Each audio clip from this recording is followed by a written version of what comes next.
Good morning. Happy Friday. Happy Flannel Friday. Mark Soderberg with ADM Investor Services with your morning ag market outlook for January the 24th. The market's attention will continue to focus on South American weather and its impact on production. Also, the Trump administration's use of tariffs and their impact on U.S. demand. And also, there's a surprise cut in agricultural export taxes by the Argentinian government, and that did provide a negative influence on trade here overnight. All red on the screen. We got corn prices down 5 to 6 cents, down 16 to 18 right now, and beans. Meal prices down almost $10 a ton, while oil is holding in there, down only about 40 points, and wheat is also down 6 to 8 at the moment.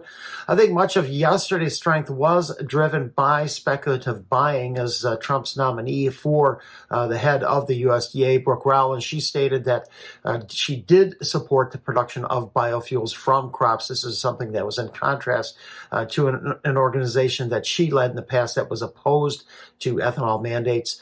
Speculative traders did buy another 17,000 corn, 8,000 beans, extending their long position to 325,000 contracts and 54,000 contracts, respectively. Corn open interest shot up another 32,000 contracts, while beans rose 12,000. We'll get export sales here in a little bit later this morning. Yesterday's EIA report continues to show ethanol production running well above the pace needed to hit the USDA corn usage estimate at 5.5 billion bushels. Yesterday, the Buenos Aires Grain Exchange, they cut production for both Argentinian corn and soybean production by 1 million metric tons. Their corn forecast at 49 million metric tons is just below the USDA at 51. Their beans at 49.6, starting to slip a little bit versus USDA's 52 million metric ton forecast. Crop ratings fell for both crops rather significantly, given the heat and dryness here in the past week, as it has started to stress the developing crops there.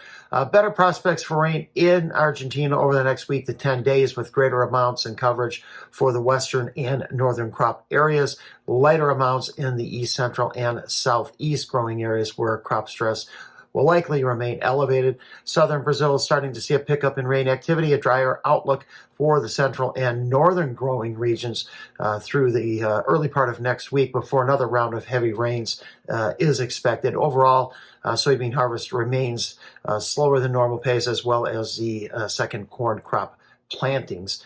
Despite the lower trade overnight, March 25 corn does remain within yesterday's wide range for prices to go up and challenge that 508 level, the high from last May.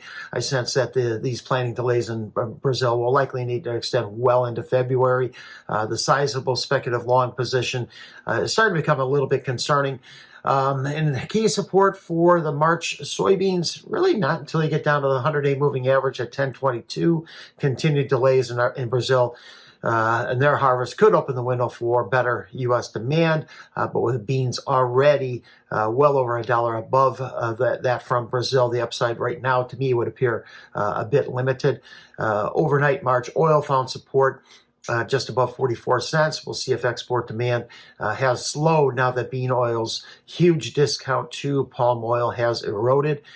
Sharply lower trade in meal overnight, gap lower. Next support there is at just above the $300 level. And wheat just continues to be a follower here in the ag space, still not able to provide much of a spark to ignite an extended short covering rally. Thank you for listening, everyone, and I hope you have a great Friday and a great weekend.